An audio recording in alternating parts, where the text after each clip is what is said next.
નર્મદા જિલ્લાના એકતાનગરમાં આવેલા એકતા ઓડિટોરિયમ ખાતે મહત્વપૂર્ણ બેઠકનું આયોજન કરવામાં આવ્યું।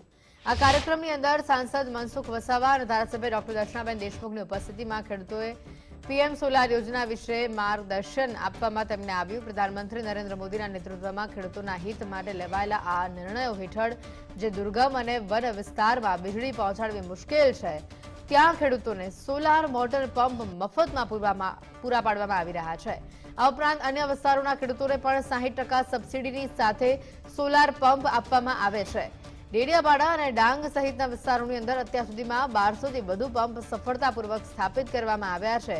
સાથે જ પ્રધાનમંત્રી સૂર્યઘર મફત વીજળી યોજના દ્વારા પરિવારોને પણ વીજળીના ખર્ચમાંથી મુક્તિ અપાવવાનો સરકારનો નિર્ધાર છે।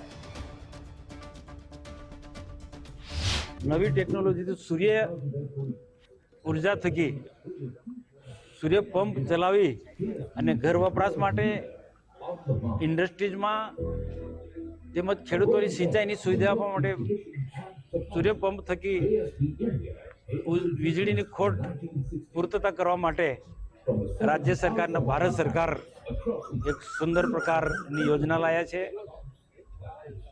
સોલર પંપ જેવી અનેક કંપનીઓના માધ્યમથી પ્રધાનમંત્રી કુસુમ યોજના હોય કે ઘર વપરાશ સહિતની જે યોજનાઓ છે ભારત સરકાર રાજ્ય સરકારની સબસિડીના સહયોગથી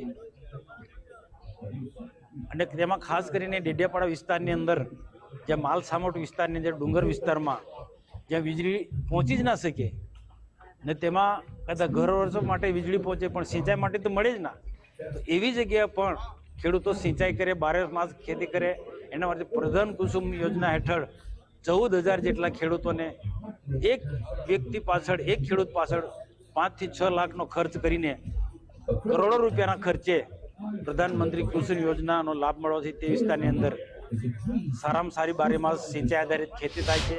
વીજળી ના પહોંચે એટલે થાંભલા પણ ત્યાં ના જઈ શકતા હોય ત્યાં આગળ અમે પીએમ કુસુમ યોજનામાં સોલાર પંપ લગાવ્યા છે અને એ પંપ લાગવાથી દિવસે વીજળી મળે છે અને વર્ષના 3 ક્રોપનો એ લોકો લાભ લે છે અને એમનું જીવન ઘણું બધું સારું રહે છે। આ સ્કાય યોજના મેં જોઈ, પીએમ સાહેબની સ્કાય યોજના હતી, એના પરથી મને વિચાર આવ્યો કે ના, આપણા આદિવાસી વિસ્તારમાં પણ ડેવલપ કરવું જોઈએ અને એ બહુ સારું છે।